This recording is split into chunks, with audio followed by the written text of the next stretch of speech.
የሀገሬ ልጆች የዚህ ሀገር ፈረሶች ማለት ነው ምን እንደሚያበሏቸው አላውቅም። ከምፍሎዛ ምን እንደሚያበሏቸው ተመልከቱ። ግንባራቸው ለራሱ ማለት ነው የኛ ሀገር ፈረሶች ያክላል።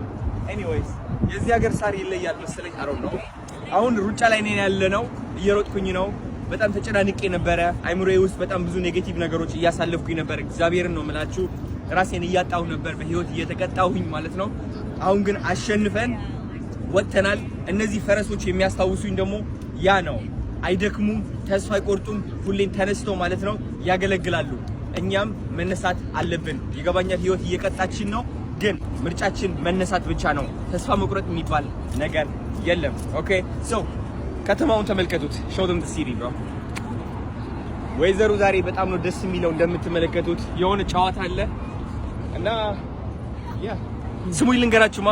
ሰውነታችሁ ማስተካከል የምትፈልጉ ከሆነ እንዲያምርባችሁ የምትፈልጉ ከሆነ ስልክ ቁጥሬ ቲክቶክ ባዮ ላይ አስቀምጬላችኋለሁ። ከዛ አውጥታችሁ ጻፉልኝ። ውጭ ሀገር ከሆናችሁ ማለት ነው የአመጋገብና የስፖርት ፕሮግራም እሰጣችኋለሁ።